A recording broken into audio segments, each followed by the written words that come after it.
بسم اللہ الرحمن الرحیم۔ السلام علیکم۔ واقعہ چینل پر خوش آمدید۔ حضرت لقمان کی قدر و منزلت ان کے آقا کے دل میں بڑھ گئی۔ اس پر لقمان کی خوبیاں واضح ہو گئی تھیں۔ اس نے دیکھ لیا تھا کہ یہ غلام حرص و ہوا سے پاک ہے، اس کے دل میں کھوٹ نہیں، اور اس کی زبان سچ کے سوا اور کچھ کہتی ہی نہیں۔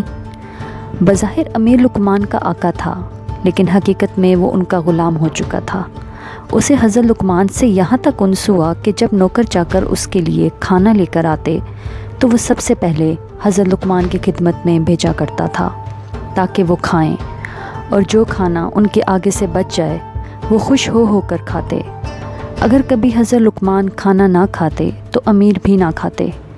ایک دن امیر کے کسی دوست نے اپنے کھیت میں سے ایک بڑا خوش رنگ خربوزہ اس کو تحفے میں بھیجا۔ امیر نے غلام سے کہا کہ جاؤ اور میرے بیٹے لقمان کو بلا لاؤ۔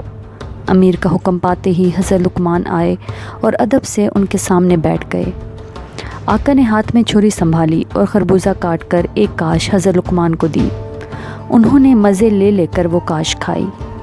امیر نے دوسری کاش کاٹ کر انہیں دی، وہ بھی لقمان نے نہایت ذوق و شوق سے کھائی۔ پھر اس نے تیسری کاش دی، پھر چوتھی، یہاں تک کہ آقا نے 17 کاشیں حضرت لقمان کو دے دیں، اور انہوں نے ہر کاش بڑی رغبت سے کھائی۔ آخر میں ایک کاش باقی رہ گئی۔ آقا نے کہا، جی چاہتا ہے یہ کاش میں خود کھاؤں۔ معلوم ہوتا ہے خربوزہ بے حد شیریں ہے، جبھی تو نے 17 کاشیں اتنے مزے لے کر کھائی ہیں۔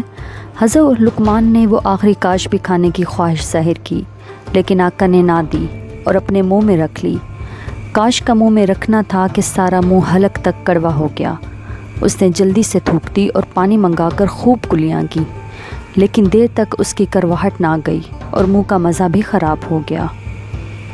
پھر امیر نے نہایت تعجب سے حضرت لقمان کی طرف دیکھا اور کہا، اے عزیز فرزند، تو نے تو کمال کیا کہ یہ زہریلا خربوزہ اتنے شوق و رغبت سے کھایا اور اپنے چہرے سے ذرا خبر نہ ہونے دی کہ اس کی خوش رنگی اور خوش نمائی محض ایک دھوکہ ہے۔ کیا یہ بھی صبر کی کوئی نرالی قسم ہے؟ حیرت ہے تو نے کوئی ہیلا اس کڑوے خربوزے سے محفوظ رہنے کا نہ کیا۔